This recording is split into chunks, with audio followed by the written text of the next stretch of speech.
Um compositor famoso, encontrado sem vida em seu piano. Mas nenhuma nota foi tocada. Bem-vindo ao Fio Silencioso, eu sou seu anfitrião Grade. Vamos aumentar esse círculo de amor ao mistério. Compartilhe de onde você está assistindo nos comentários. Suas mensagens dão vida a esta série. Eu as leio todas com um sorriso. Vamos começar. Foi numa noite de abril, atípica para a época, que Hercule Poirot, aposentado, mas não ocioso, encontrou-se sentado na suntuosa sala de estar de Saint-Gideon Latimer, o famoso maestro e patrono das artes, em sua propriedade rural de Vindoir-de-Rite. O convite chegará inesperadamente, feito em linguagem floreada pelo próprio Saint-Gideon, implorando a Poirot que comparecesse à inauguração de uma obra sinfônica há muito perdida do compositor recentemente falecido Alaric Gasparda. A ocasião, como Saint-Gideon disse, seria uma noite de ressurreição artística, de música negada ao mundo, agora renascida. Pois Gasparda, outrora o queridinho dos compositores de vanguarda europeus, havia morrido em circunstâncias estranhas 2 anos antes. Sua composição final, Sonata número 9 em Mi menor, apelidado póstumamente a Sonata Silenciosa, havia rumores de que havia desaparecido com ele. Mas agora, surpreendentemente, seria realizada em Vindoir-de-Rite, com apenas alguns convidados selecionados presentes. Ao chegar, acompanhado pelo mordomo, Poirot foi tomado pela atmosfera, uma mistura peculiar de reverência e tensão. O grande salão não demonstrava nenhum sinal de festividade. As velas queimavam fracamente. A casa, embora moderna em conforto, carregava consigo o arrepio de velhos segredos. A lista de convidados era íntima, mas curiosa. Senhora Isobel Latimer, a esposa muito mais jovem de Saint-Gideon, seu rosto uma máscara perfeita de serenidade, exceto por seus olhos, que disparavam para cada sombra. Félix Artmann, antigo protegido de Gasparda, agora um compositor de sucesso por mérito próprio, embora circulassem rumores sobre sua inveja e ambição. Magda Voice, um crítico de língua afiada, com uma memória extraordinária e uma caneta vingativa, cujas críticas tanto elevaram quanto destruíram a carreira de Alaric Gasparda.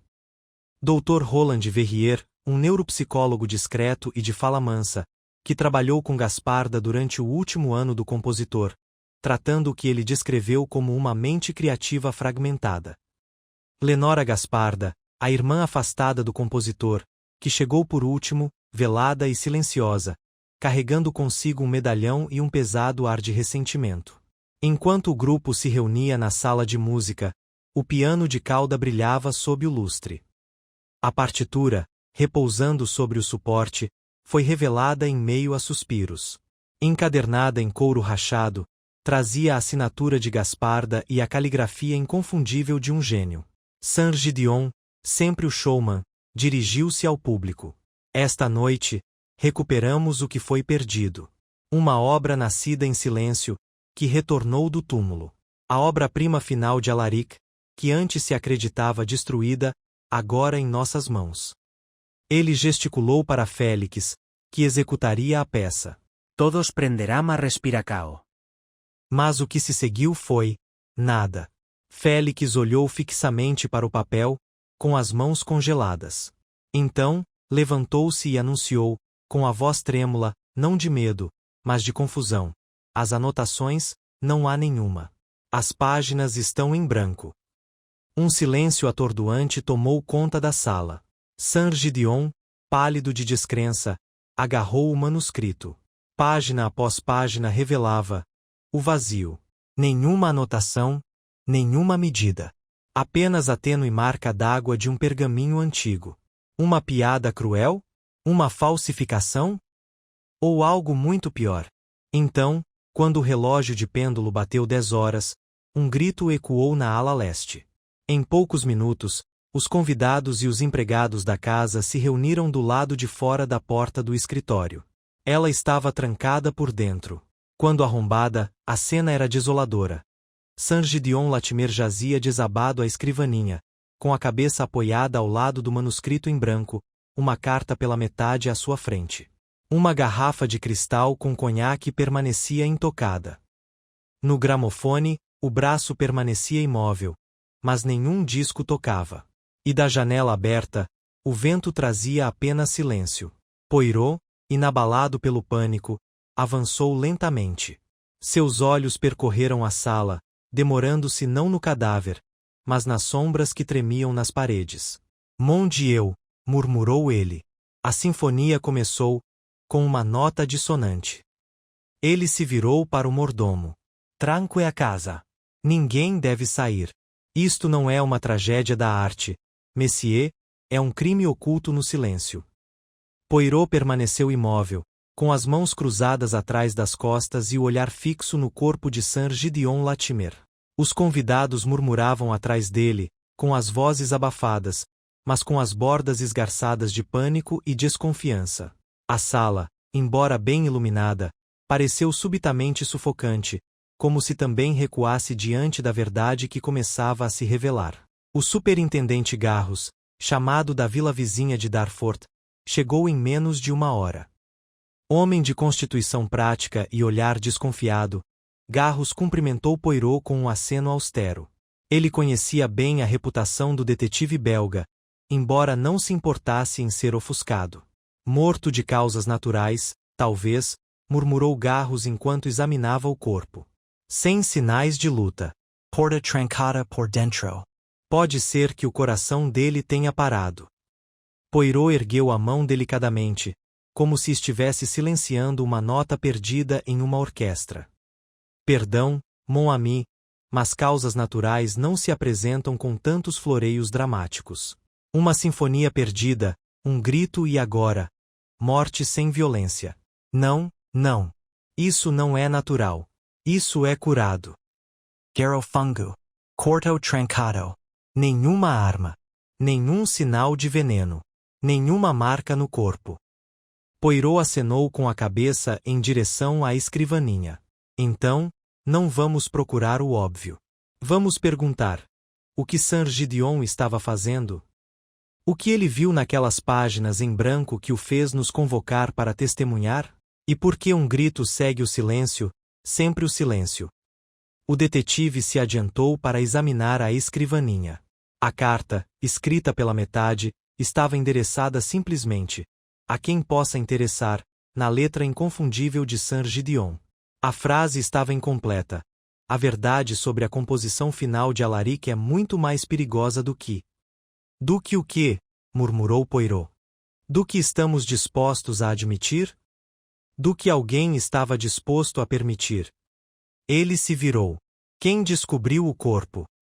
O mordomo, Evans, deu um passo à frente. Era um homem magro, com bochechas afundadas e uma ruga permanente entre as sobrancelhas.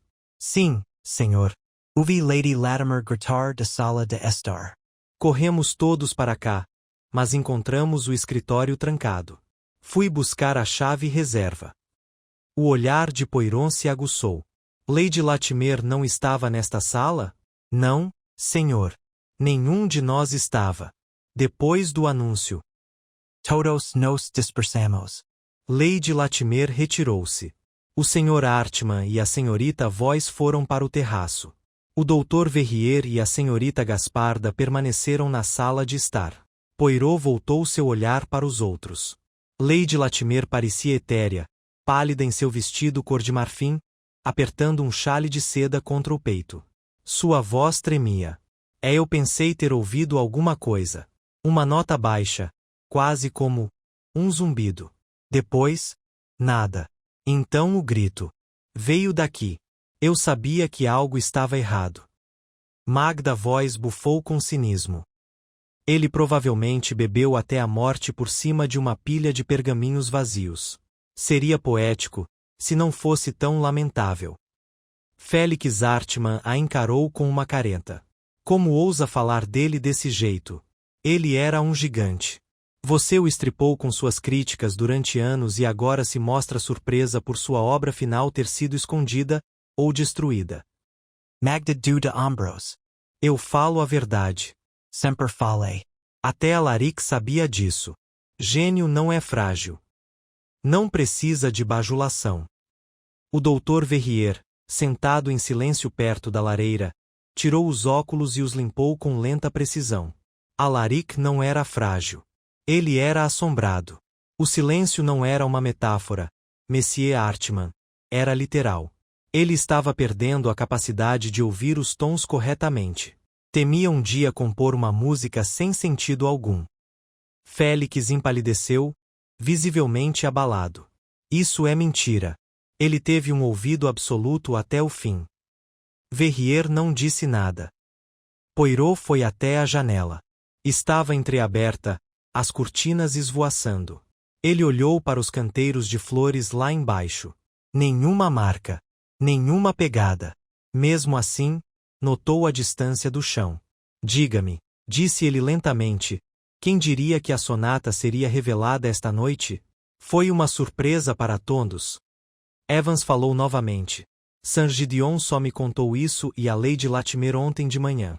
Ele disse que finalmente conseguiu o manuscrito original de um negociante particular em Viena. Ele queria que fosse uma surpresa. Ele disse quem era o traficante? Perguntou Poirot. Acho que não. Ele fez algumas ligações internacionais naquela tarde. Ouvi ele mencionar pagamento e frete, mas ele foi discreto. Poirot retornou ao manuscrito. Folheou as páginas novamente. Estavam de fato em branco, mas com cuidado.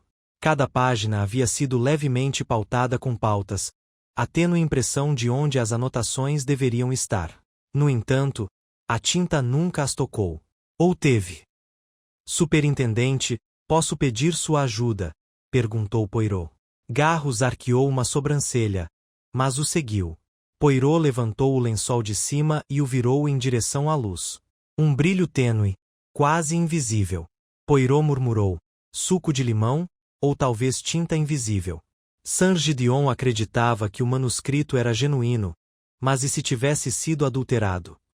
Garros coçou o maxilar. Pode ser.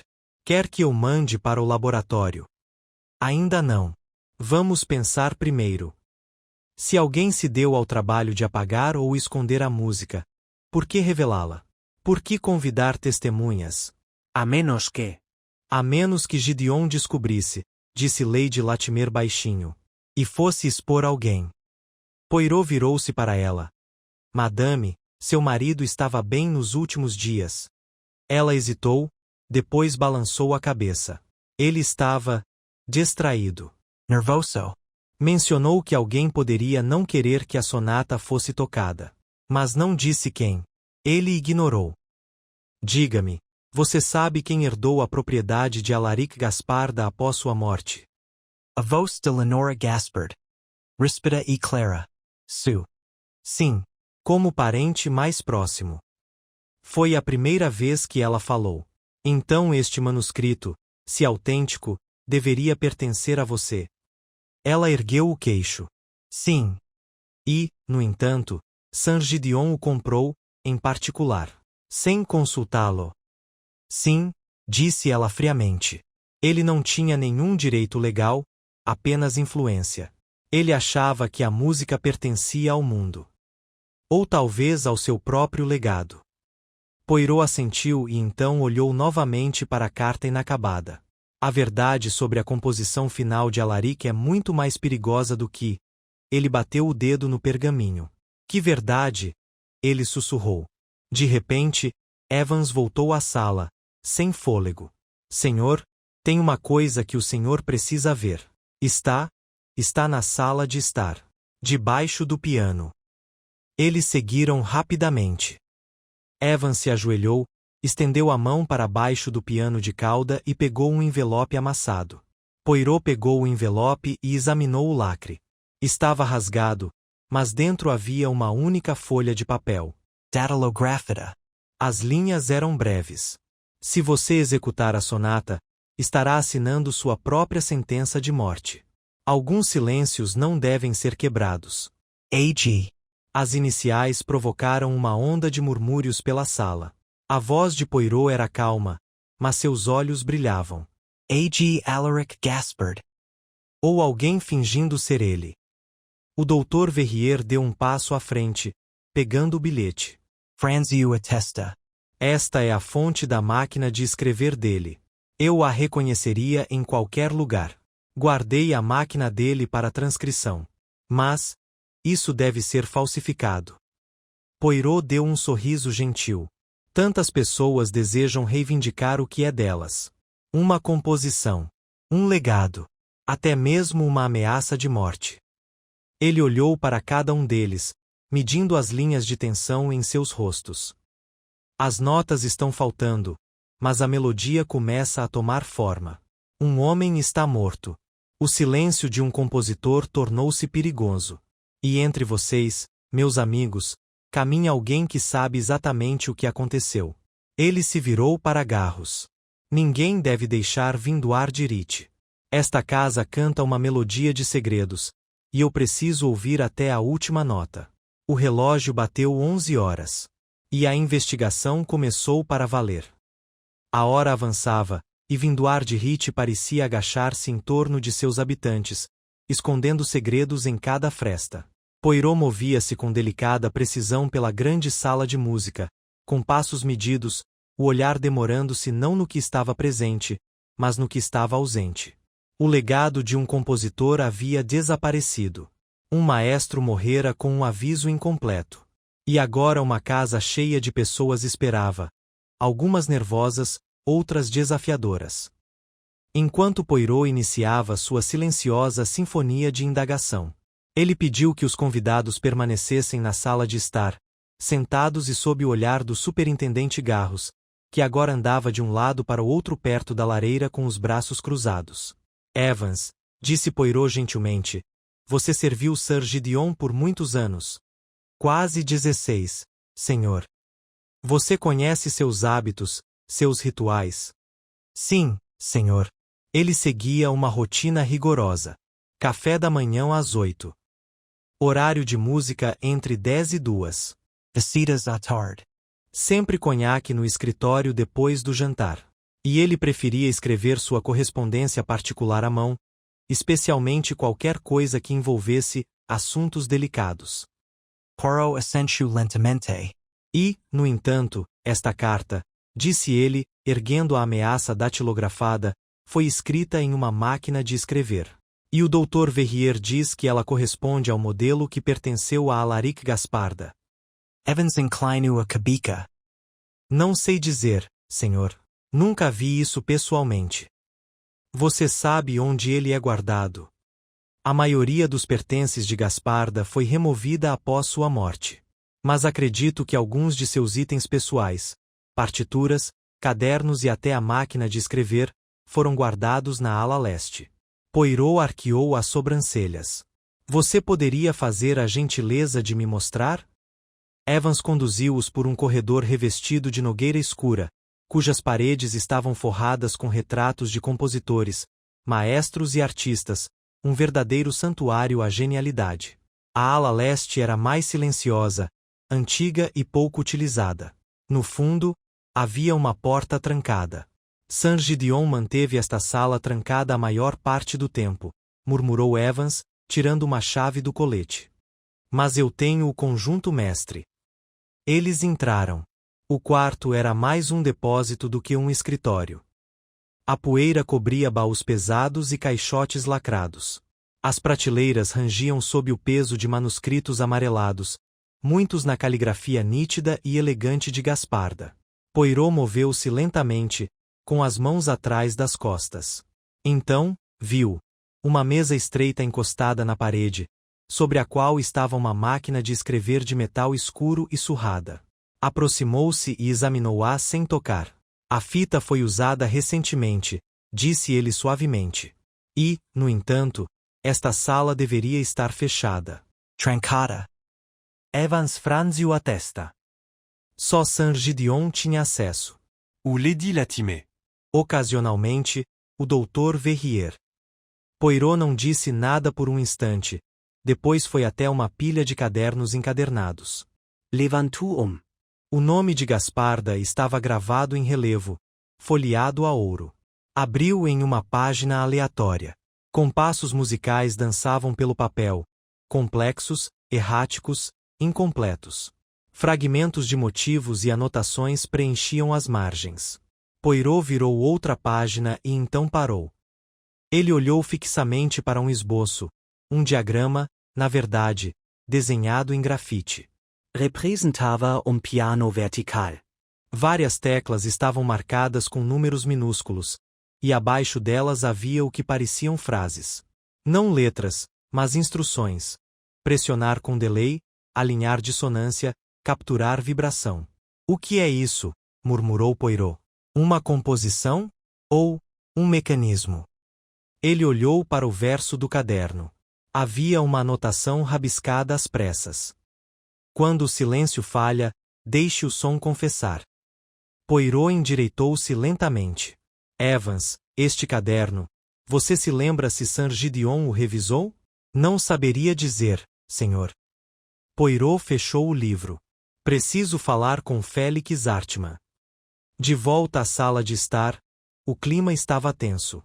Félix estava de pé ao lado do piano, de braços cruzados, olhando fixamente para as teclas como se as obrigasse a falar.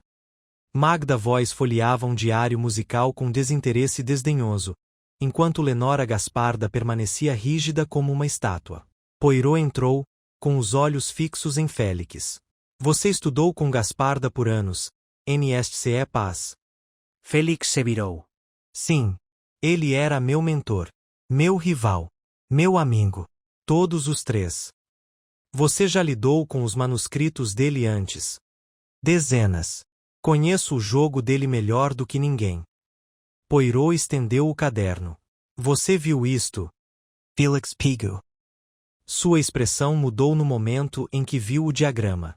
Achei que isso estava perdido. Então é significativo.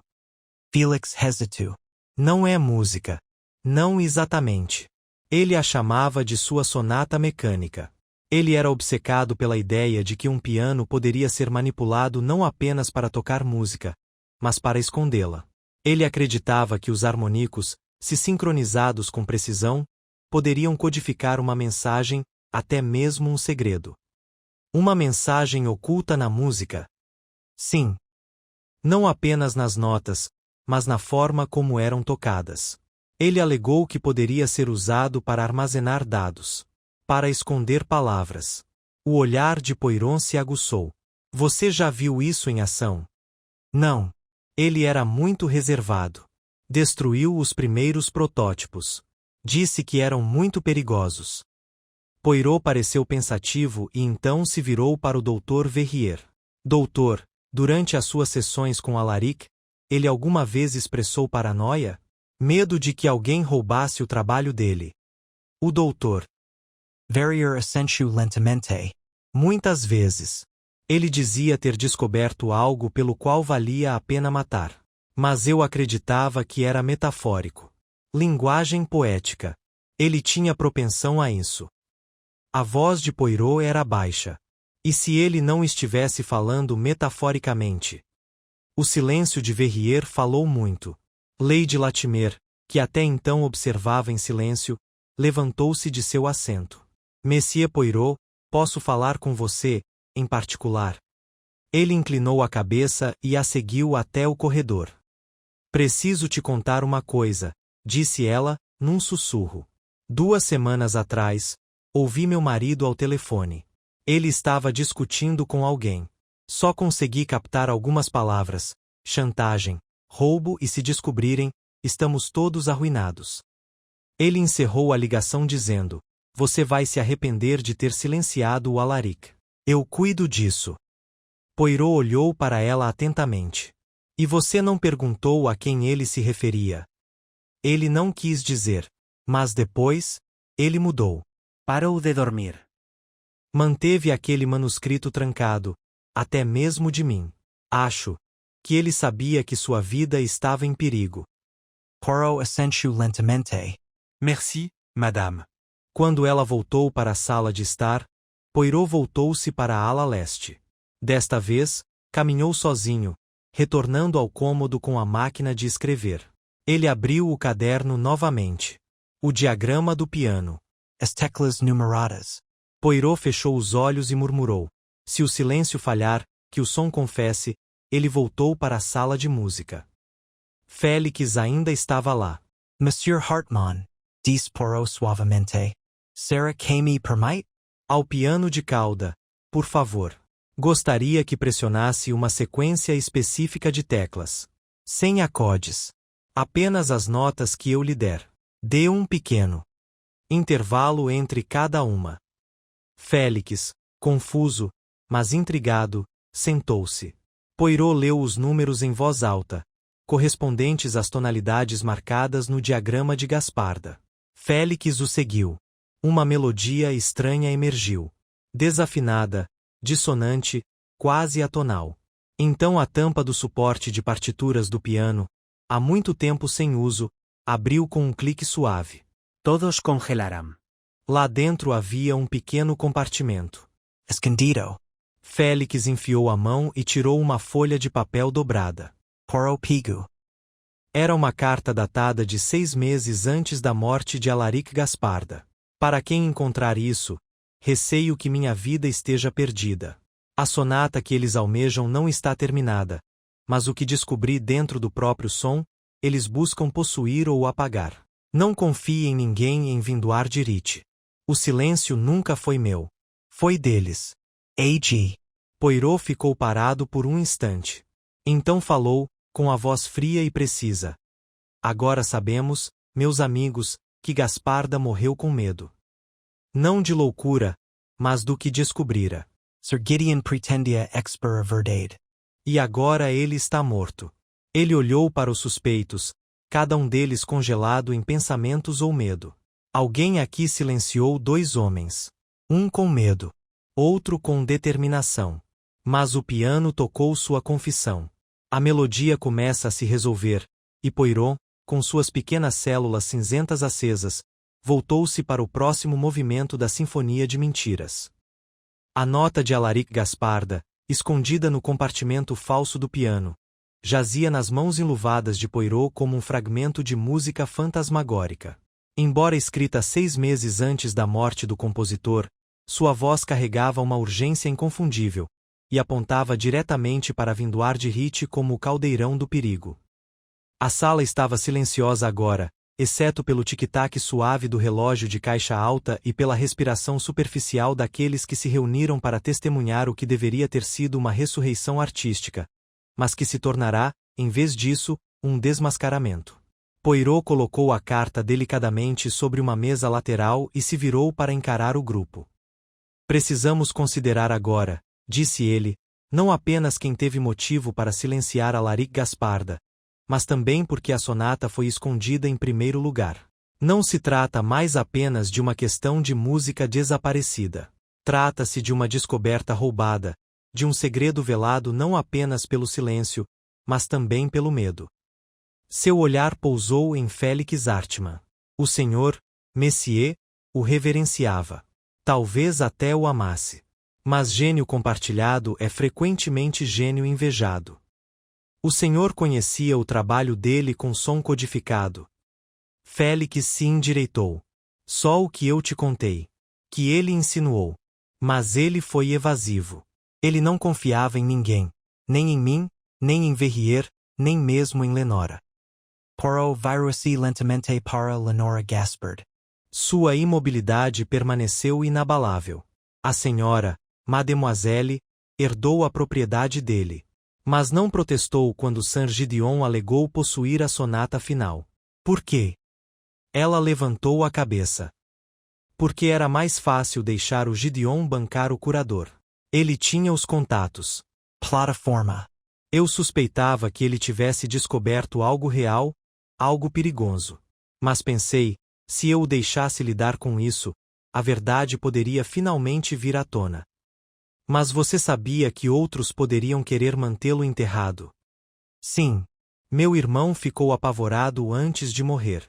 Ele acreditava que alguém próximo a ele, alguém dentro do seu círculo, o havia traído.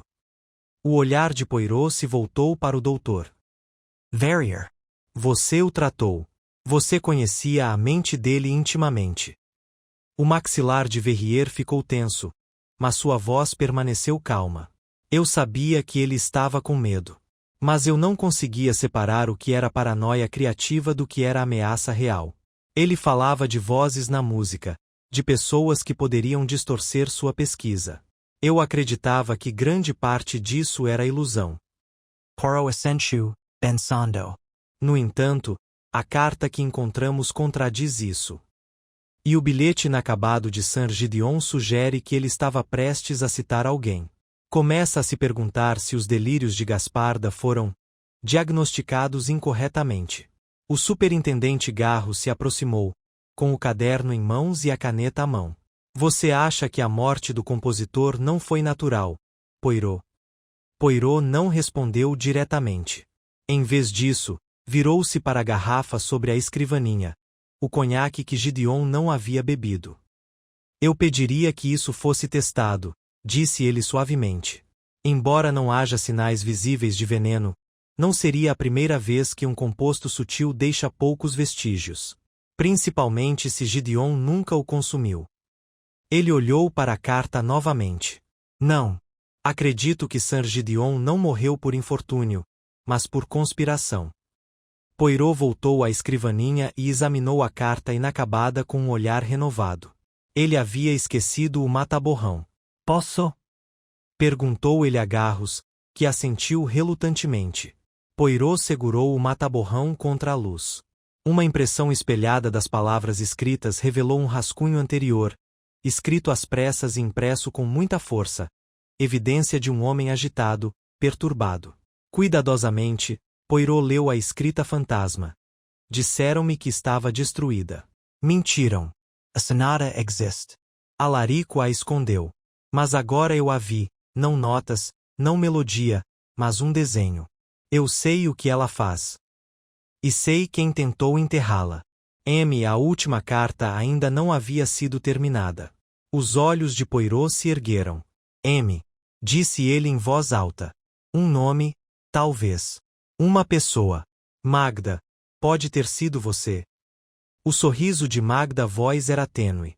Só porque meu nome começa com M. Que poético. Mas garanto que eu não tinha motivo para matar Alaric. Eu lucrava muito mais com seu brilhantismo atormentado do que com qualquer silêncio. A senhora é inteligente, madame, disse Poirot suavemente. Mas a inteligência pode ser uma arma. Certa vez, a senhora avaliou o trabalho experimental de Gasparda como intelectualmente opaco, mas emocionalmente nu, uma combinação perigosa para um artista que não confia em ninguém. Ela cruzou os braços. E eu estava certa. Poirot virou-se para Lady Latimer. Seu marido alguma vez mencionou alguém que ele temia, especificamente? Um nome, mesmo uma alusão velada. A voz dela era quase um sussurro. Só uma vez. Ele disse. Eles nunca vão deixar isso ser ouvido. Se o fizessem, estariam arruinados. Quando o pressionei, ele apenas olhou para o jardim e disse: a música é perigosa nas mãos erradas. Achei que fosse uma metáfora. E, no entanto, disse Poirot suavemente, agora sabemos que não foi. Ele se virou para o superintendente Garros. Gostaria de examinar os registros financeiros de Sir Gideon. Quaisquer transferências recentes, especialmente quaisquer pagamentos vultosos para contatos no exterior. Garro franziu a testa. Isso vai levar tempo. Poirot inclinou a cabeça. Então comece agora. O tempo, como você vê, não é nosso aliado. Ele retornou à sala de estar, onde Lenora havia voltado a sentar-se, seus dedos percorrendo as bordas da carta descoberta. Nunca li isso antes, disse ela. É a primeira vez que vejo a mensagem final do meu irmão. Isso me assusta. Ele parece tão certo. Era, respondai Poirot gentilmente. E foi por isso que ele morreu. O perigo não era a música, mas a ideia escondida nela. O que você acha que aconteceria se alguém conseguisse ocultar mensagens em sons, de uma forma que só os treinados conseguiriam decodificar? Segredos transmitidos sob o disfarce de arte. Política. Comércio. Espionage. Você está dizendo que Alaric inventou um método de comunicação. Possivelmente. Ou algo próximo a isso. O que importa é que alguém acreditou que poderia ser usado, ou temeu que pudesse. Félix, que estava andando de um lado para o outro perto das janelas, parou e se virou. Houve uma noite, disse ele de repente. Meses antes de Moure. Ele me ligou, desesperado. Disse que alguém tinha invadido seu estúdio. Nada levado, mas sua mesa tinha sido revirada. Ele me disse que estava tomando precauções. Que tinha escondido o mecanismo em um lugar seguro. Poirot estreitou os olhos. E ele te disse onde? Félix balançou a cabeça. Só que era um lugar onde ninguém olharia. Um lugar cheio de barulho, mas sem som. A expressão de Poirot se acirrou. Que curioso. Ele caminhou lentamente em direção ao piano mais uma vez. Repleto de ruído, mas não de som. Uma forma de expressão, sim. Mas talvez também uma pista. Poirot se abaixou e apertou o pedal suave. Depois, o sustain. Examinou o interior, desta vez não as teclas, mas a cavidade sob a tampa de proteção. Tem um painel aqui, murmurou ele. Fino. Com um som oco. Ele bateu levemente. Depois, usando um abridor de cartas, abriu a borda. A madeira cedeu com um clique suave. Dentro do espaço estreito, havia uma tira de filme enrolada, perfurada e marcada com pequenas impressões, como em braille. E, abaixo dela, um cilindro de cera. Poirot recuperou ambos com muito cuidado. Isso, ele disse suavemente, é o que todos eles temiam. Garros deu um passo à frente, encarando-o. O que foi? Uma cifra musical, talvez. Ou uma mensagem codificada. Algo que Alaric pretendia que nunca fosse tocado em voz alta. Mas, em vez disso, decifrou. Ele se virou para os outros.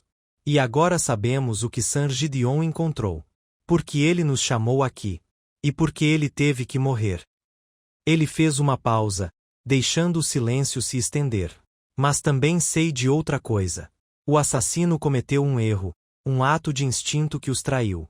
Um detalhe tão pequeno que poderia ter passado despercebido. Mas não por Poirot. Seus olhos percorreram a sala. Perguntarei apenas mais uma vez. Quem tinha mais a perder se a invenção de Alaric fosse tornada pública? Quem temia não a música, mas a verdade nela contida? Ninguém respondeu. Poirot juntou as mãos. Então amanhã, meus amigos, reunirei todos vocês. E revelarei quem entre vocês tentou silenciar um gênio, e quase conseguiu. Ele fez uma leve reverência. Boa noite. A noite se adensava sobre Vindoir de Rite, impondo-se ao silêncio como um peso. Nos imponentes aposentos da mansão, ninguém dormia. A sombra das revelações do dia escurecera todos os corredores. Poirot estava sentado sozinho na biblioteca, com o cilindro de cera e a película de filme colocados à sua frente em uma bandeja forrada de veludo. Uma pequena lâmpada lançava uma luz suave sobre a madeira escura da mesa, e lá fora, o vento agitava a era contra as janelas. Ele havia solicitado que um fonógrafo fosse trazido do depósito. Evans, com silenciosa eficiência, atendeu. Era um aparelho antigo, mas funcional.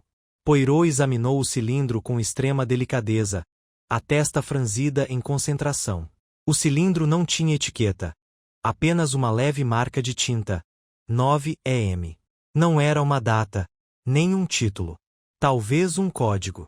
Ele o colocou no fuso, ajustou a agulha e girou a manivela. O dispositivo zumbiu suavemente. O cilindro começou a girar. No início, havia apenas estática, baixa, indistinta, como o vento atravessando o cascalho. Então veio uma pulsação sonora. Tines irregulars, fragmentos harmonisos, nem melodia nem folo. Poirot ouviu, com a cabeça inclinada, como se absorvesse não o som, mas sua intenção. A gravação continuou. Um breve estouro, depois silêncio. E então novamente. 3 padrões no total. Ele deixou o disco tocar 2 vezes antes de remover o cilindro e colocá-lo de volta na bandeja. Poirot estendeu a mão para a tira estreita de filme em seguida. Sob ampliação, revelou uma série de padrões geométricos intercalados com notação musical, alguns tradicionais, outros impossivelmente distorcidos. Não se assemelhava nem a código nem a partitura, mas a uma fusão de ambos. Ele suspeitou que fosse uma chave, uma cifra, destinada a desvendar o significado dos sons. Mas não era sua tarefa decodificar música. Sua tarefa era decodificar as pessoas. Pela manhã, a casa se agitava com uma expectativa inquieta. O café da manhã estava tranquilo. Ninguém falava muito. Os lugares ao redor da longa mesa estavam menos servidos do que o habitual. Ninguém tinha apetite. Lady Isabel Latimer Peritia Pallida. Mas Serena. Seus olhos seguiam Poirot com um olhar cauteloso e calculista. Félix Hartmann parecia abatido, como se o sono o tivesse escapado completamente. Lenora Gasparda estava sentada, rígida, com as mãos enluvadas entrelaçadas no colo. Magda Voz não comeu nada, mas fumou 2 cigarros seguidos. O doutor Verrier apareceu por último, com o colarinho da camisa ligeiramente amarrotado e a expressão indecifrável. Poirot esperou até que todos estivessem reunidos na sala de música. O superintendente Garros estava parado na porta, com o caderno na mão, pronto para agir. Poirot foi até o centro da sala e falou, com a voz calma, mas ressonante.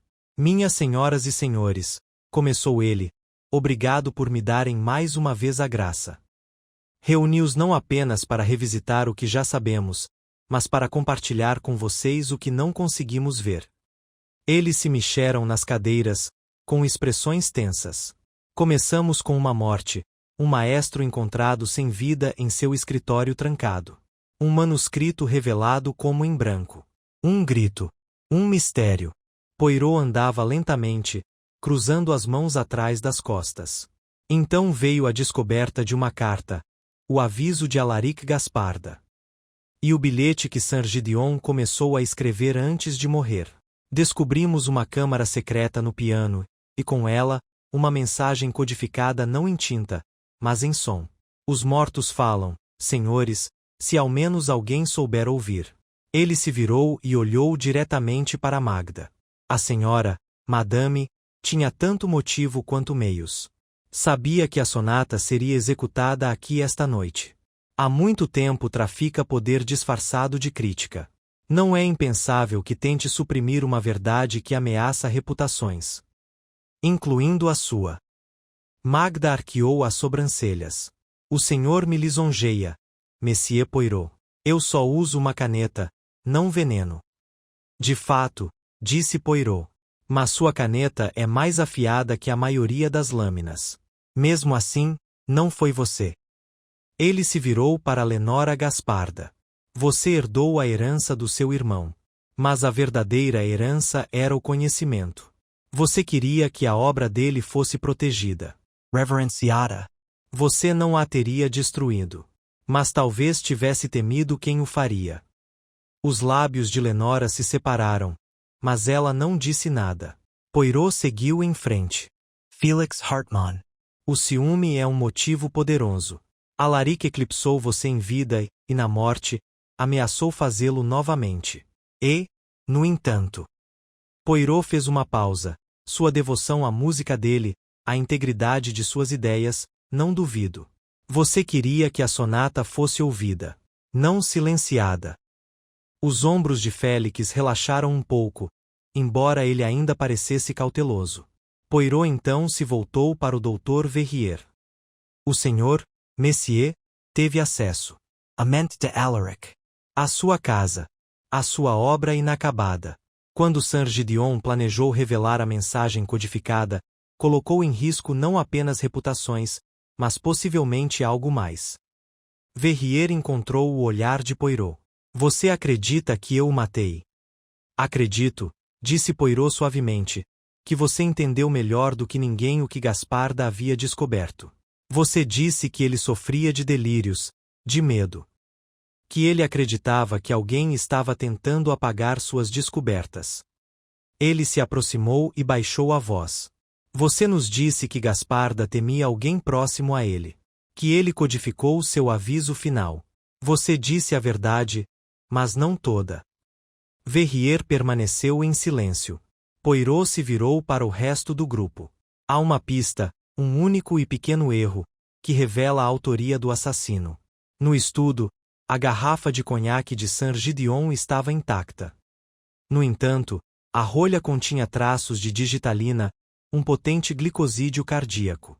Ele foi envenenado, sim, mas não por bebida. Ele deixou as palavras penetrarem em sua mente. Em vez disso, o veneno foi administrado através da carta que ele começou a escrever.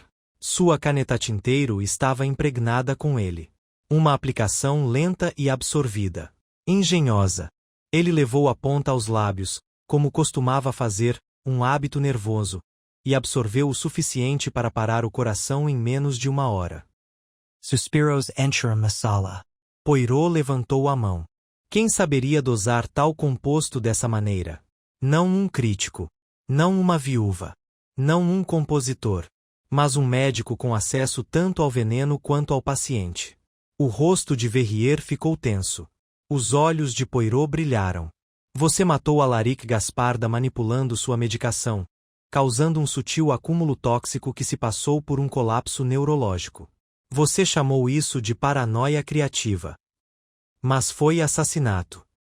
E quando Saint-Gideon desenterrou a verdade, quando fez planos para revelar a natureza da pesquisa de Alaric, codificada na sonata, você entrou em pânico.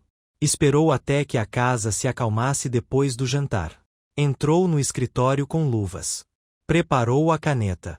E então, deixou o manuscrito no lugar, sabendo que suas páginas em branco serviriam como seu álibi.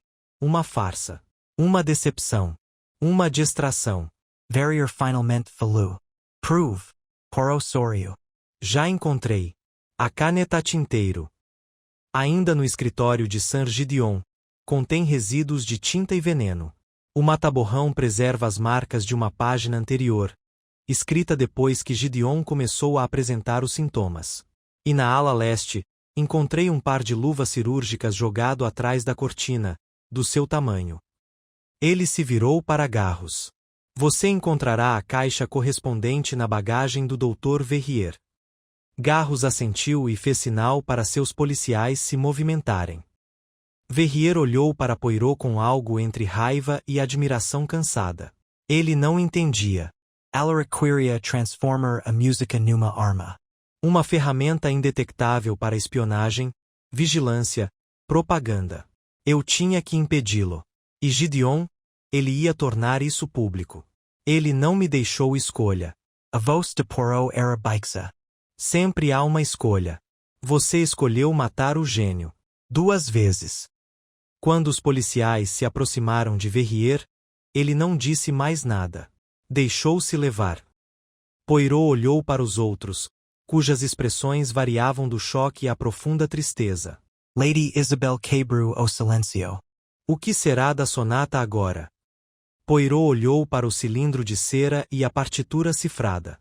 Não é mais uma composição, madame. É uma confissão. Que fique em silêncio. Que descanse. Ele se afastou do piano e tirou um grão de poeira do punho. Quanto à música em si, talvez o mundo ainda não esteja pronto para o que jaz no silêncio.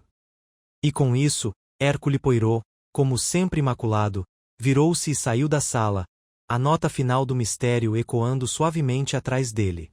A noite se adensava sobre Vindoir de Rite, impondo-se ao silêncio como um peso.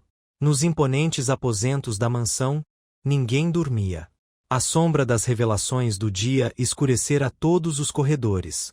Poirot estava sentado sozinho na biblioteca, com o cilindro de cera e a película de filme colocados à sua frente em uma bandeja forrada de veludo.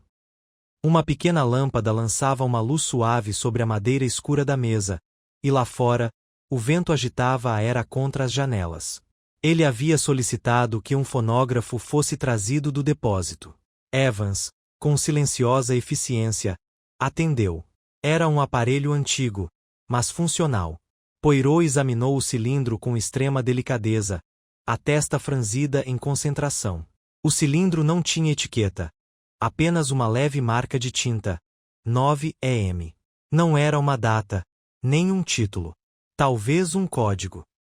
Ele o colocou no fuso, ajustou a agulha e girou a manivela. O dispositivo zumbiu suavemente.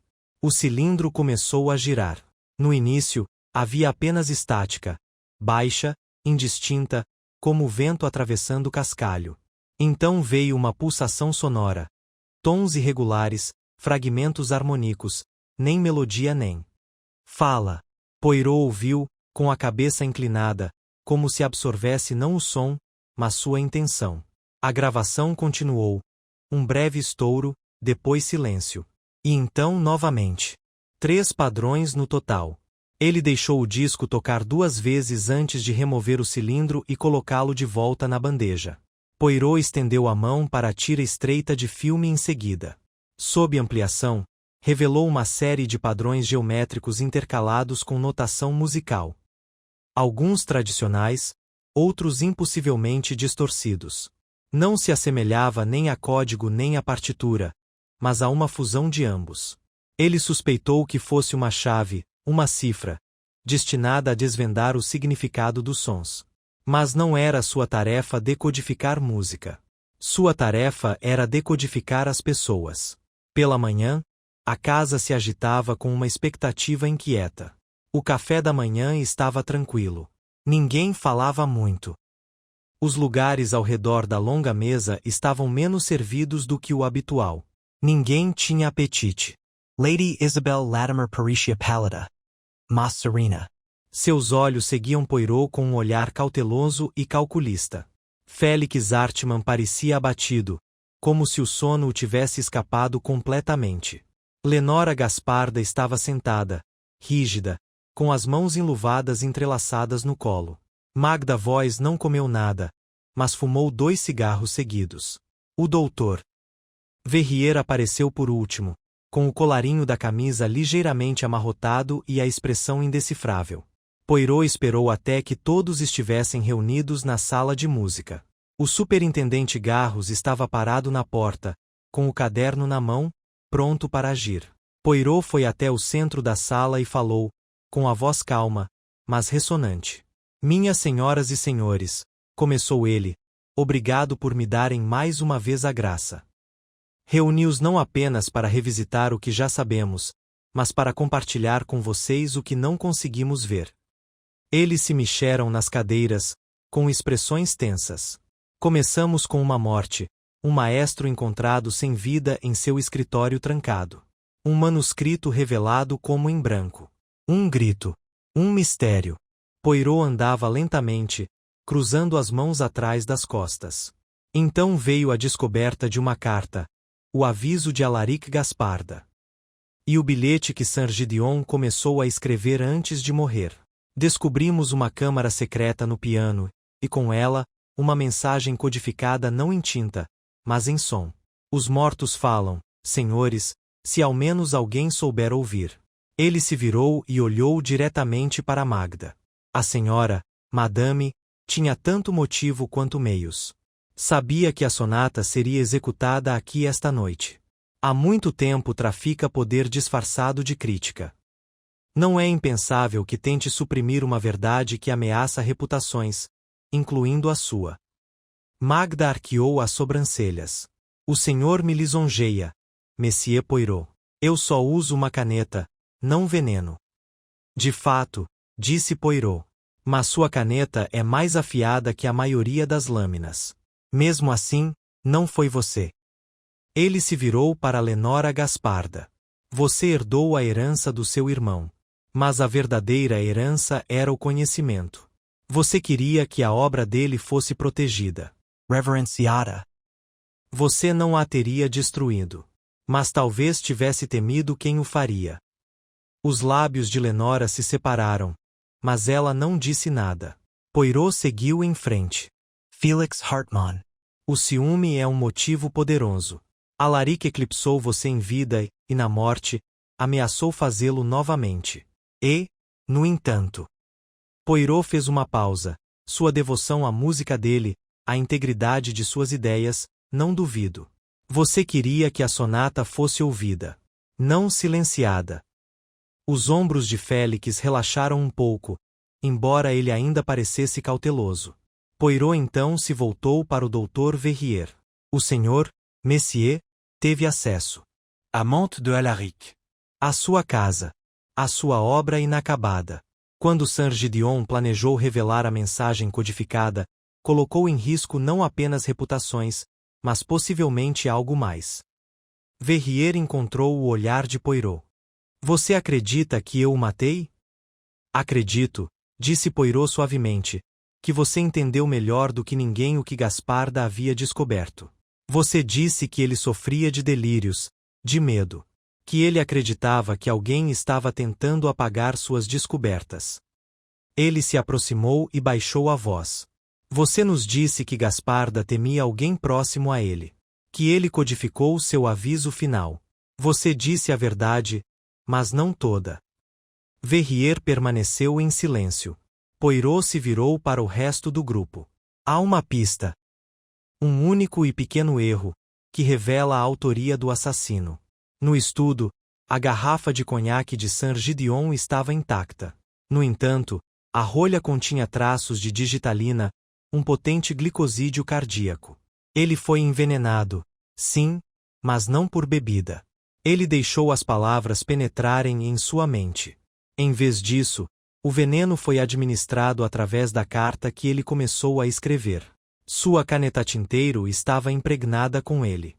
Uma aplicação lenta e absorvida. Engenhosa. Ele levou a ponta aos lábios, como costumava fazer, um hábito nervoso, e absorveu o suficiente para parar o coração em menos de 1 hora. Suspiros encherá masala. Poirot levantou a mão. Quem saberia dosar tal composto dessa maneira? Não um crítico, não uma viúva, não um compositor, mas um médico com acesso tanto ao veneno quanto ao paciente.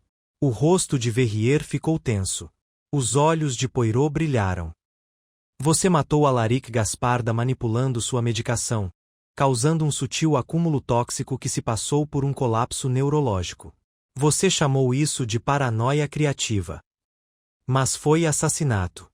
E quando Sir Gideon desenterrou a verdade, quando fez planos para revelar a natureza da pesquisa de Alaric, codificada na sonata, você entrou em pânico. Esperou até que a casa se acalmasse depois do jantar. Entrou no escritório com luvas. Preparou a caneta. E então, deixou o manuscrito no lugar, sabendo que suas páginas em branco serviriam como seu álibi. Uma farsa. Uma decepção.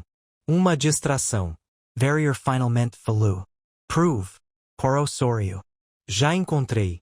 A caneta tinteiro, ainda no escritório de Sir Gideon, contém resíduos de tinta e veneno.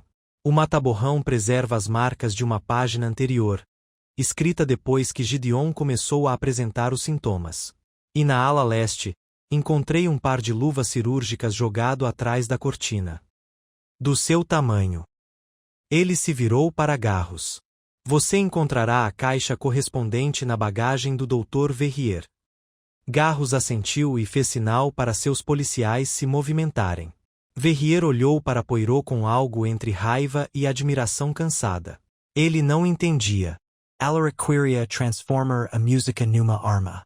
Uma ferramenta indetectável para espionagem, vigilância, propaganda. Eu tinha que impedi-lo. E Gideon, ele ia tornar isso público. Ele não me deixou escolha. A voz de Poirot era baixa. Sempre há uma escolha. Você escolheu matar o gênio. 2 vezes. Quando os policiais se aproximaram de Verrier, ele não disse mais nada. Deixou-se levar. Poirot olhou para os outros, cujas expressões variavam do choque à profunda tristeza. Lady Isabel quebrou o silêncio. O que será da sonata agora? Poirot olhou para o cilindro de cera e a partitura cifrada. Não é mais uma composição, madame. É uma confissão. Que fique em silêncio. Que descanse. Ele se afastou do piano e tirou um grão de poeira do punho. Quanto à música em si, talvez o mundo ainda não esteja pronto para o que jaz no silêncio. E com isso, Hercule Poirot, como sempre imaculado, virou-se e saiu da sala, a nota final do mistério ecoando suavemente atrás dele. Fora de Vindoir de Rite, o crepúsculo começava a descer silenciosamente, lançando um véu de lilás e cinza sobre o céu. A casa, que fora palco de morte, mentira e revelação, permanecia agora em silêncio. Seus segredos expostos, embora suas consequências ainda tremessem sob a superfície. A partida de Poirot fora graciosa e definitiva, mas não absoluta. Para uma mente como a dele, a resolução não era uma porta fechada, mas uma nota final suavemente suspensa no ar. Na aldeia de Darfort, Poirot jantou sozinho na modesta estalagem onde escolhera ficar em vez de permanecer como hóspede sob a tensa hospitalidade de Lady Latimer. Sua refeição permaneceu intocada, exceto por algumas incisões precisas em um linguado cozido no vapor. Sua mente, sempre inquieta após um caso, percorria a tranquilidade da noite com uma precisão tão afiada quanto a batuta de um maestro. Tirou do bolso um bilhete dobrado, um que pedirá a Evans que lhe entregasse antes de partir. Era uma cópia da lista de inventário encontrada entre os pertences de Saint-Gideon, um catálogo de itens no arquivo da ala leste. A princípio, a lista parecerá de pouca importância, mas Poirot a pedirá por causa de um detalhe curioso que se alojara em seus pensamentos como uma harmonia não resolvida. A lista mencionava a presença de um cilindro fonográfico, marcado como EM9, arquivado em artefatos diversos de estúdio. Uma etiqueta simples. Mas em nenhum lugar da lista mencionava a tira de filme cifrada correspondente. E, no entanto, a tira foi encontrada junto com o cilindro. Poirot pensou que não se tratava apenas de uma questão de armazenamento. Era uma questão de intenção. Ele revirou o assunto em sua mente. O cilindro de cera estava codificado, claramente por Gasparda, e claramente perigoso. No entanto, a cifra, necessária para desvendar seu verdadeiro significado, havia sido armazenada separadamente. Era, na verdade, uma salvaguarda dividida. Duas metades de um segredo, divididas. Por que, então, eles se reuniram? Poirot pegou seu caderno, abriu uma página nova e escreveu um único nome no topo: Lady Isobel Latimer. Ela desempenhou seu papel com elegância e compostura. Compostura demais, talvez. Ela não chorou. Não protestou. Forneceu informações de bom grado, mas somente quando solicitada. Havia algo por trás de sua imobilidade, ele percebeu agora. Não medo. Não tristeza. Mas controle. O garçom passou e Poirot perguntou suavemente: Você poderia ter a gentileza de me trazer uma lista telefônica? O documento foi entregue em poucos minutos, e Poirot examinou as entradas até encontrar o que procurava. Então, solicitou o uso do telefone fixo. Seus dedos discaram o número sem hesitar. Uma voz atendeu após 3 toques. Sim. Monsieur Keller, disse Poirot, em tom afável. Este é Hercule Poirot. Nos encontramos brevemente em Salzburgo, 3 anos atrás, no Festival de Música Nova. O senhor deve se lembrar de um incidente bastante infeliz com um maestro e uma taça de vinho do Porto derramada. Ouviu-se uma risada curta do outro lado da linha. Ah, o detetive belga. Sim, claro. O que posso fazer por você? Preciso de uma pequena confirmação. Você já trabalhou com uma jovem compositora chamada Isobel Vren, não é? Houve uma pausa. De fato, esse nome eu não ouvia há anos. Você poderia descrever o trabalho dela? Ah, afiada, experimental, muito estrutural. Matemática no pensamento. Precisa de mais, talvez. Ela desapareceu de cena, eu acho. Casou-se com alguém de dinheiro inglês, ou pelo menos foi o que ouvi. De fato, disse Poirot suavemente. Isso é tudo. Merci. Ele recolocou o fone lentamente. Isabel Wren. Agora Lady Isabel Latimer. A viúva silenciosa de um maestro apaixonado. Mas não era um mero ornamento da casa dele. Ela já havia composto música com estrutura, precisão matemática, exatamente como a tira de filme cifrado. Ela havia desaparecido dos olhos do público na época de seu casamento. E, no entanto, permanecerá em Vindoir de Hit, na companhia da obra de Gasparda, dos arquivos do marido e dos mecanismos que agora estavam no cerne de 2 mortes e de uma farsa. Na manhã seguinte, Poirot retornou à propriedade sob o pretexto de buscar uma bengala perdida. Foi recebido por Evans, que, apesar da confusão, o deixou entrar. Lady Latimer o encontrou na biblioteca, vestida com um vestido cinza escuro, o cabelo cuidadosamente preso e a expressão calma.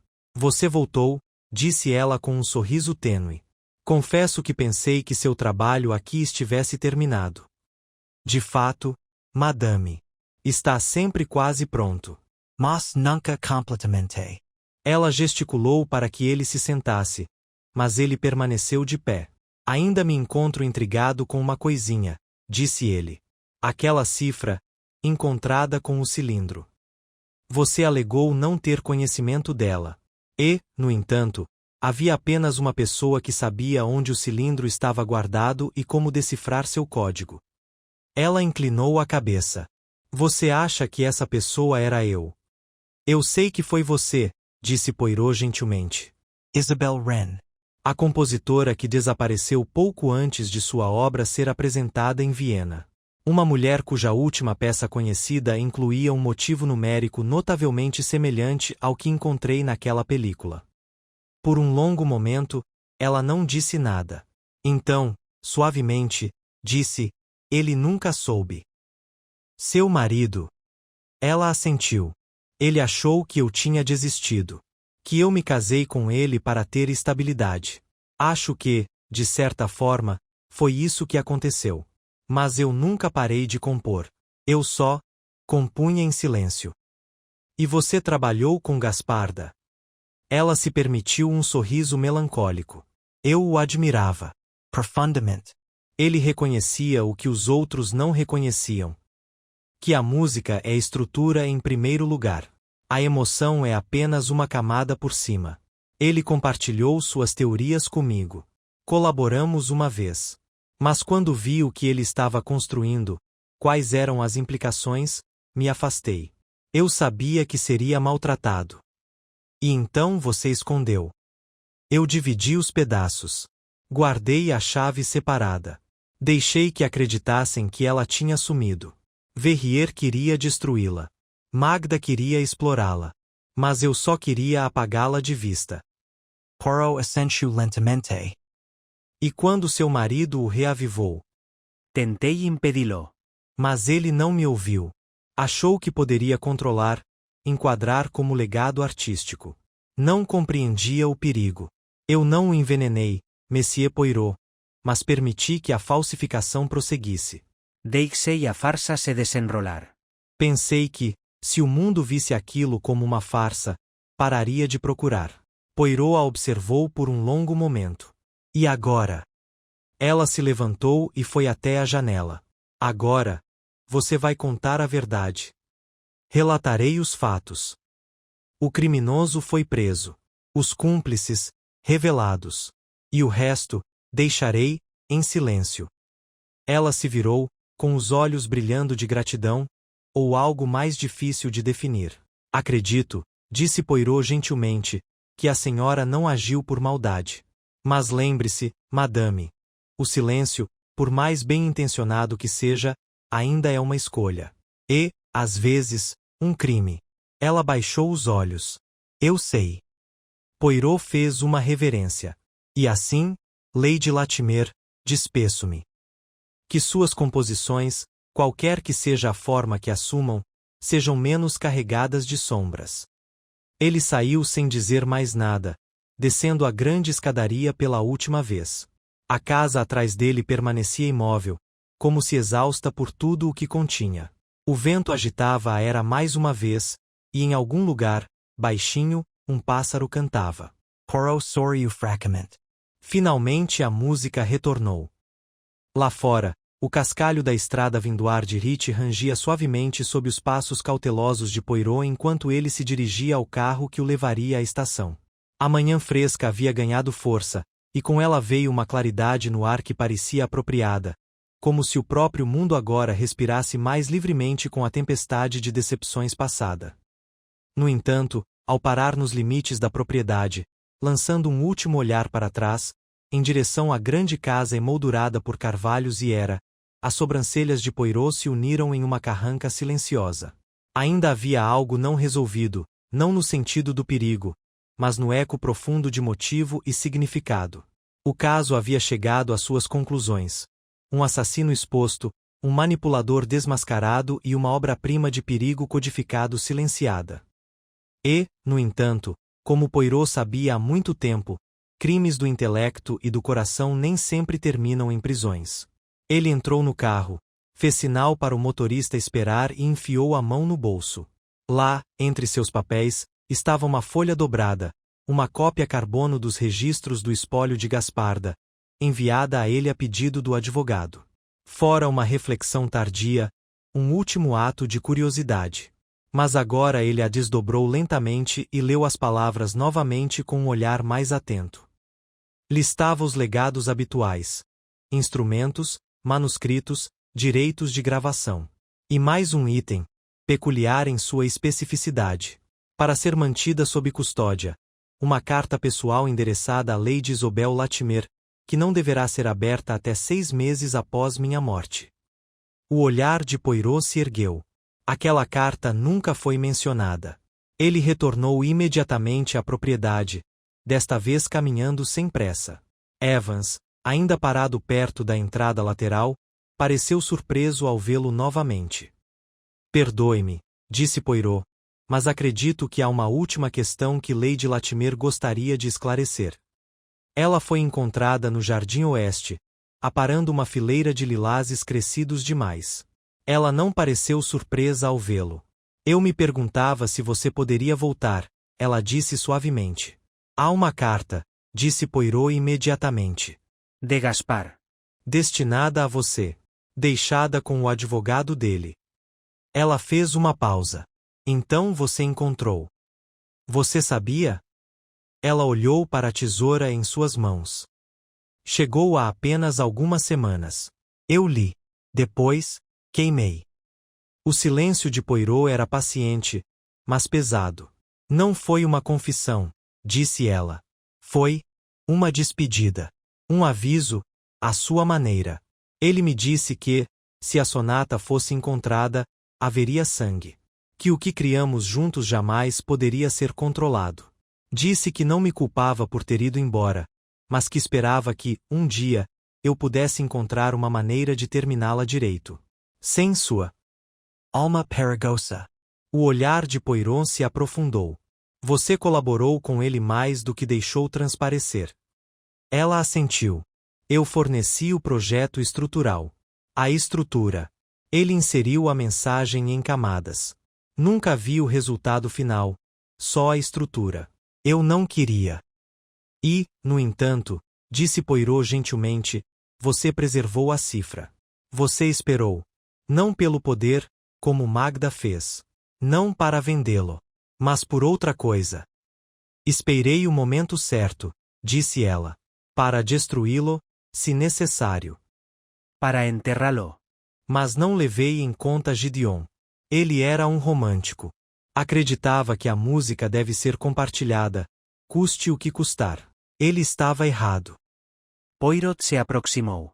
Talvez. Mas também nobre, não? Sua voz suavizou. Sim. É por isso que lamento sua morte. Silenciosamente. Poirot ficou em silêncio por um longo momento. Então, perguntou. Restou alguma coisa da sonata? Algo que não tenha sido contaminado por suas intenções codificadas. Lady Latimer deu um sorriso fraco, com algo do passado nos olhos. O tema original. Os primeiros esboços. Antes de transformá-lo em algo perigoso. Apenas alguns compassos. Está na minha caixa de música, lá em cima. Você tocaria para mim? Ela hesitou e depois assentiu.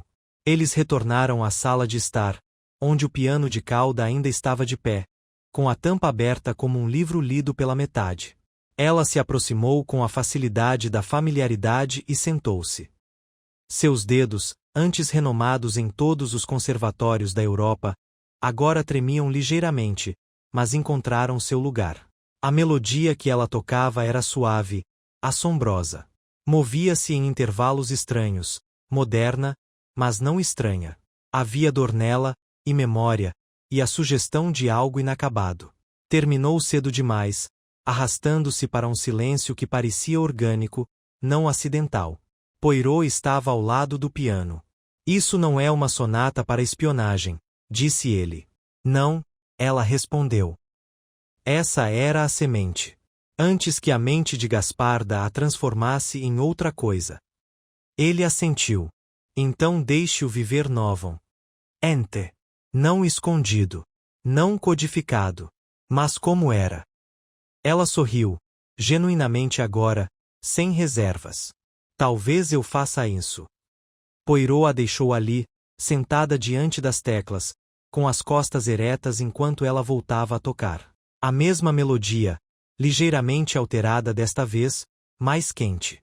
Permaneceu atrás dele enquanto saía novamente, e desta vez, a propriedade parecia realmente mudada. De volta à pousada, Poirot escreveu uma nota final para Scotland Yard, anexando cópias de suas descobertas. Embora o envolvimento de Lady Latimer tenha sido fruto de ocultação, não constituiu cumplicidade no crime em si. Em vez disso, ela se colocou entre o mundo e uma verdade complexa demais para ser manejada com segurança. O verdadeiro perigo residia na ambição, naqueles que viam a obra de Gasparda como uma chave para a influência, não como arte. Que o cilindro e a cifra permaneçam sob custódia selada, como testemunho de uma ideia perigosa, agora enterrada. HP. Ele dobrou a carta, selou-a e recostou-se na cadeira. O mistério não só havia sido resolvido. Ele havia, à sua maneira estranha, sido redimido.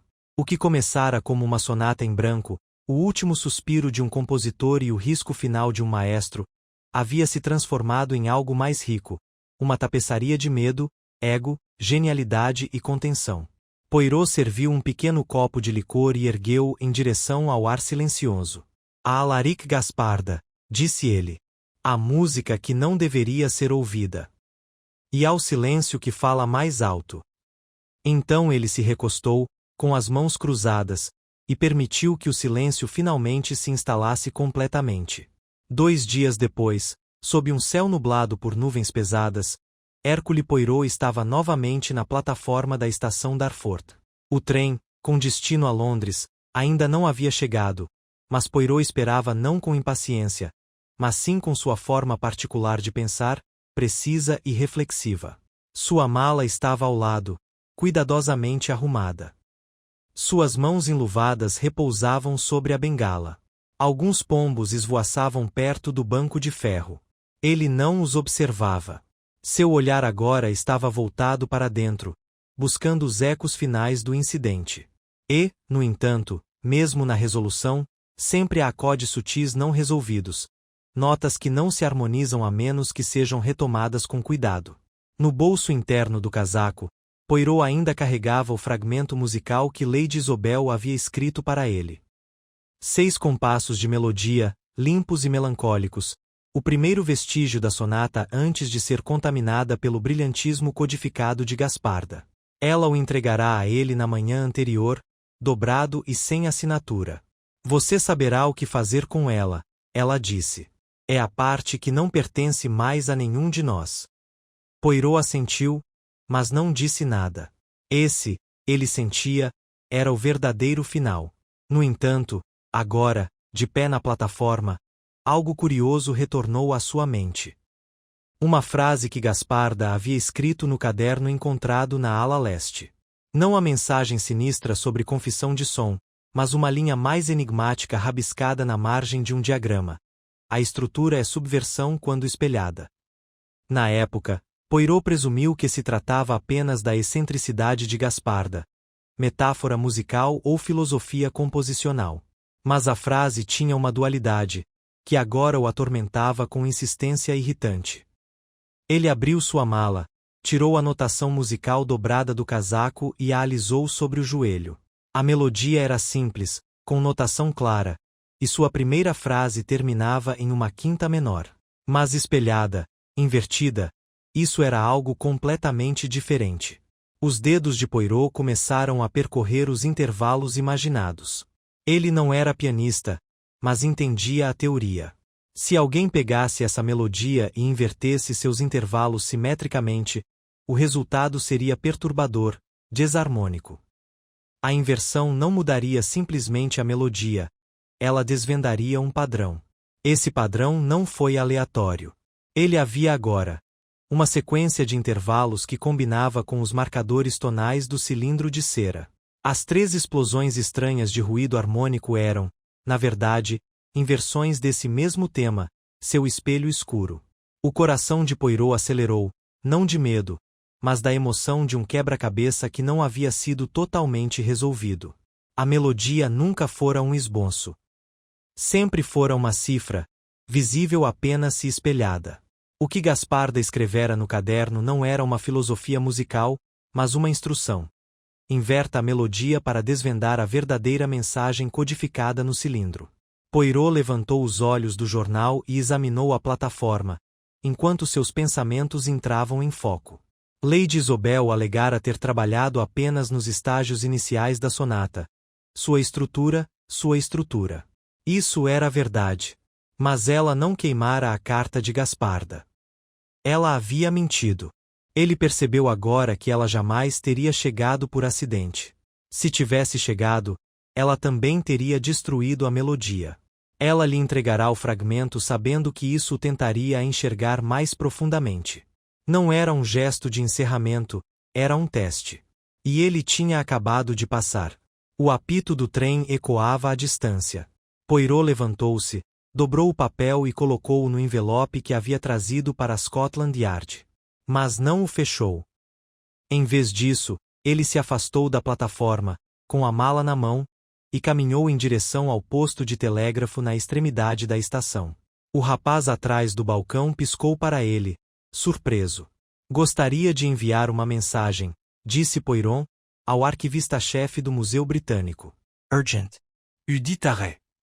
Ele escreveu devagar e com precisão, enquanto o menino digitava. Para Charles Fortenham, Arquivos do Museu Britânico, solicite a recuperação segura do cilindro fonográfico EM 9 e da fita cifrada com a marca Gasparda Estate.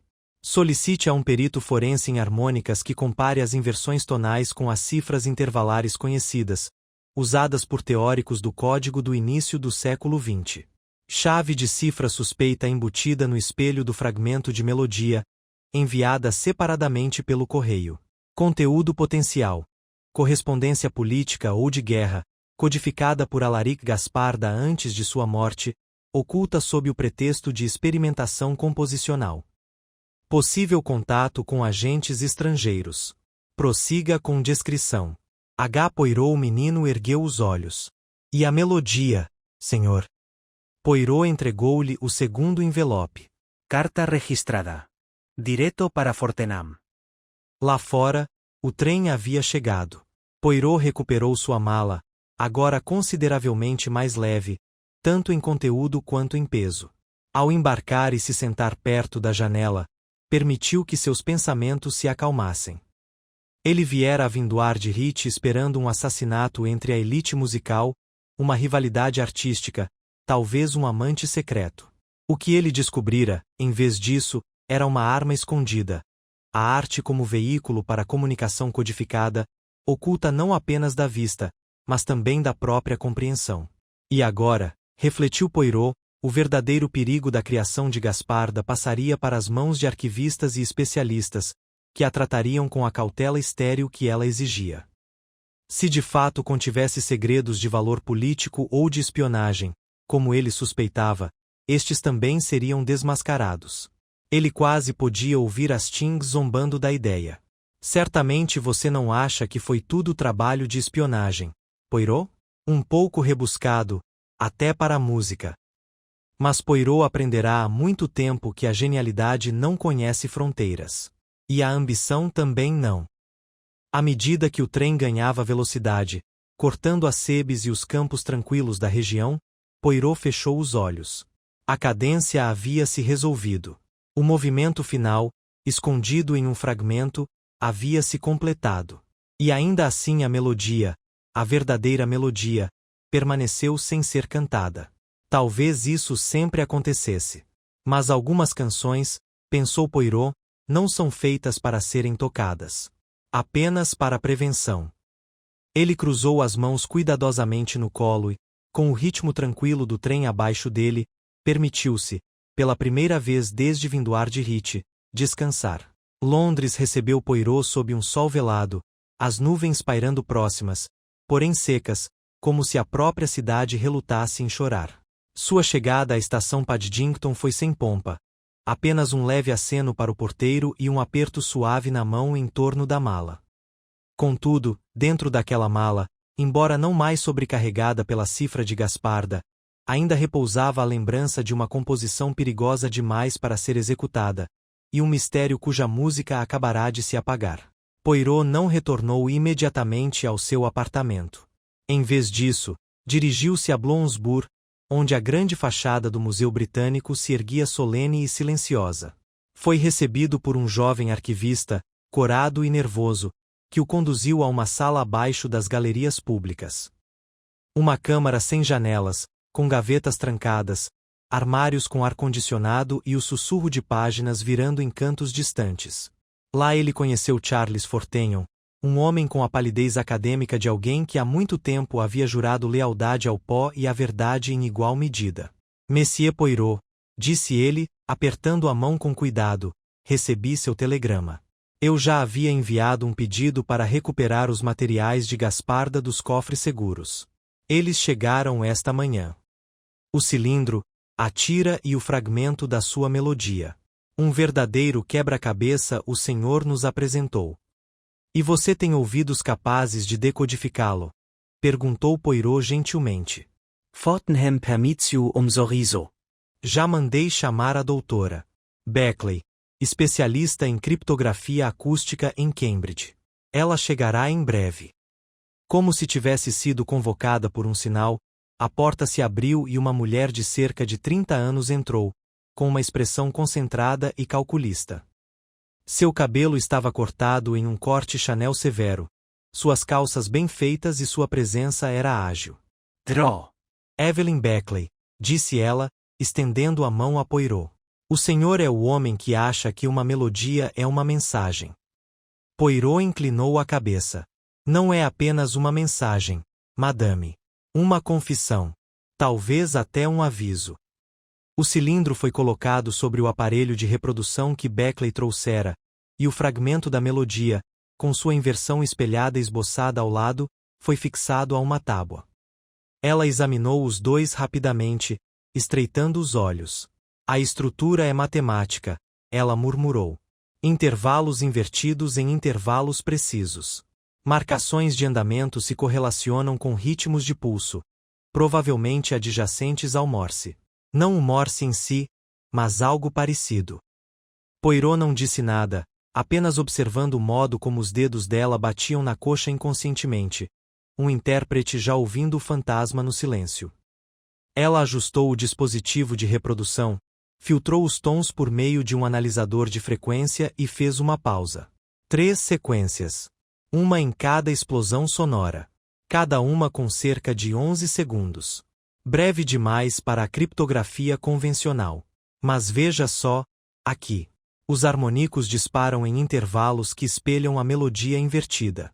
Ela pegou a fita cifrada e comparou as notações. Não é música de jeito nenhum. É um índice harmônico sincronizado. Ele está escondendo a chave de tempo para decodificar os tons. Sim, inteligente. Gasparda não estava apenas criptografando. Ele estava codificando por ressonância. E o que diz? Perguntou Poirot, suavemente. Beckley repetiu a análise. Sua voz perdeu o tom clínico. É uma mensagem. Não longa. Apenas algumas frases, ditas em tom. Ela se virou para Poirot e Fortenyon, com a voz tensa. 2 governos. Ambos assistiram. Minha invenção não é mais teoria. Se você ouvir isso, já está perto demais. Que morra comigo. AG. Seguiu-se um silêncio tenso e denso. Poirot expirou pelo nariz.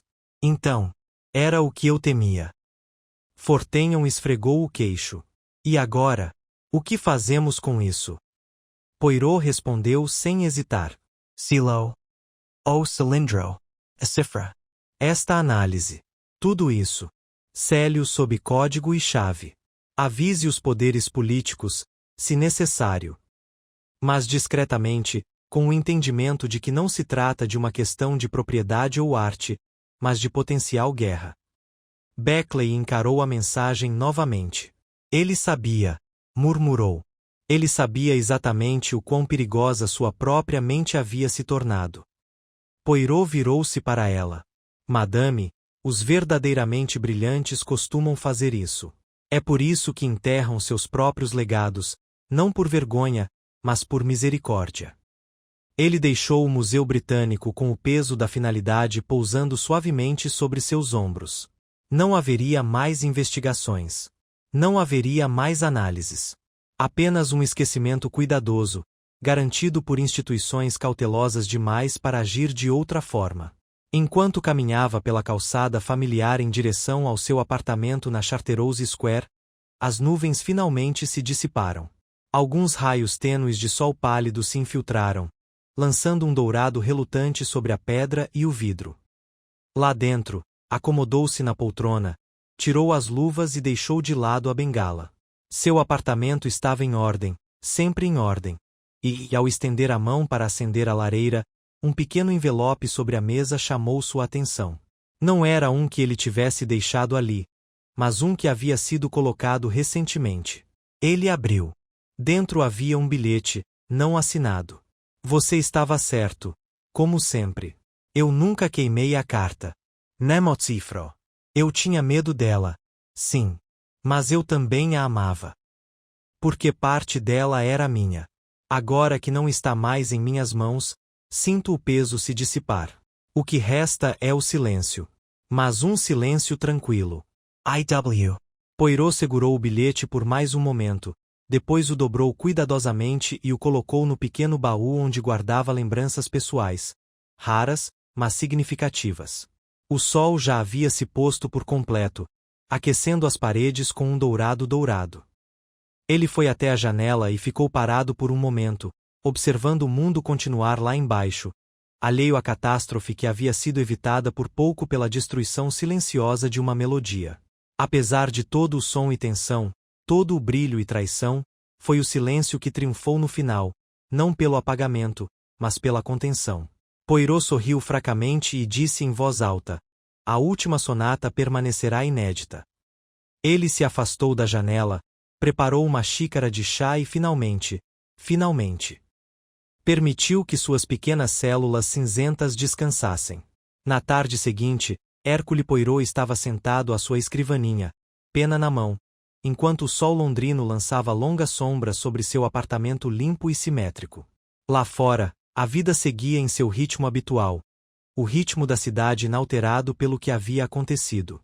Mas, nos aposentos de Poirot, um ritmo diferente persistia, a cadência lenta e cuidadosa da reflexão. O caso estava concluído, sim. Mas, como sempre, Poirot acreditava que um verdadeiro mistério não se encerrava até que fosse compreendido no coração, assim como na mente. Ele escreveu a última entrada em seu livro de casos particular. Ao contrário de seus relatórios para a Yard ou dos resumos que Hastings outrora transcrevia com entusiasmo, esta era uma carta para si mesmo, para organizar as últimas notas emocionais de um caso que o havia comovido mais do que a maioria.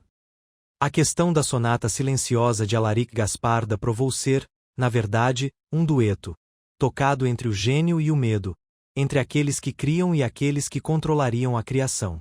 O próprio Gasparda não era um vilão, nem um santo. Seu brilhantismo se desviou para o perigo não por causa do que ele pretendia, mas por causa do que ele não conseguia parar pretendendo. Sua mente era uma fornalha, queimando demais, consumindo até mesmo sua contenção moral. O Dr. Verrier, embora em última análise o assassino, não era isento de conflitos. Ele assassinou para evitar a revelação, mas também para evitar o caos. Aos seus próprios olhos, talvez, ele não estivesse silenciando um homem, mas salvando o mundo das consequências da mente descontrolada de um homem. No entanto, Poirot não aceita tal lógica. Assassinato é sempre uma confissão, de orgulho, de medo, de fracasso. Lady Isobel Latimer, nascida Vrain, continua sendo a figura mais complexa. Seu silêncio não era passivo. Ela orquestrou a partir das sombras, não para explorar a invenção, mas para contê-la. Seus motivos, metade amor, metade responsabilidade, exigiam que ela caminhasse em uma linha tênue entre a verdade e a destruição. Nisso, ela conseguiu. A melodia vive apenas em sua forma mais suave. A versão armada, selada e sufocada, permanecerá na escuridão. E Magda Voice, sempre a crítica, torna-se a parábola.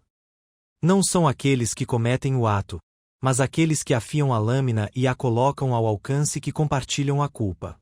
Sua manipulação, sutil e disfarçada de intelecto, garantiu que o fogo se alastrasse enquanto suas mãos permaneciam ostensivamente limpas. Mas Poirot vê essas mãos com clareza. Sempre asterisco e a sonata? A chamada sonata silenciosa que desencadeou morte, mentiras e uma crise de moralidade? É uma pergunta, não uma resposta. Um espelho, não um mapa. Existe agora como um enigma selado. A música que nunca foi feita para ser ouvida permanecerá inaudível. E nesse silêncio, Poirot não encontra decepção, mas paz. Ele largou a caneta, secou a página com um mata-borrão e recostou-se. Fora, em todos os sentidos, um jogo psicológico. Sem grandes perseguições, sem carruagens na noite ou revólveres em mãos enluvadas. Não, fora mais sutil, mais profundo. Um crime nascido do intelecto e do ego, de um gênio deslocado e de um medo cuidadosamente guardado. Ele não o solucionara com pegadas ou impressões digitais. Apenas com intuição, paciência e uma profunda compreensão das contradições humanas.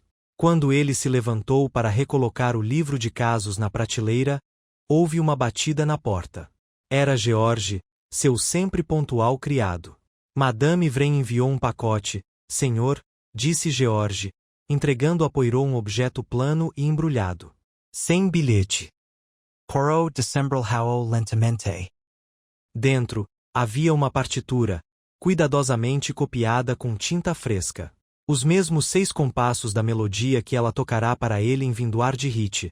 Desta vez, estendida para uma segunda linha, a harmonia resolvida. Não continha nenhuma cifra, nenhum engano. Era simplesmente lindo. E no fundo, em sua letra elegante, 3 palavras, pelo que resta.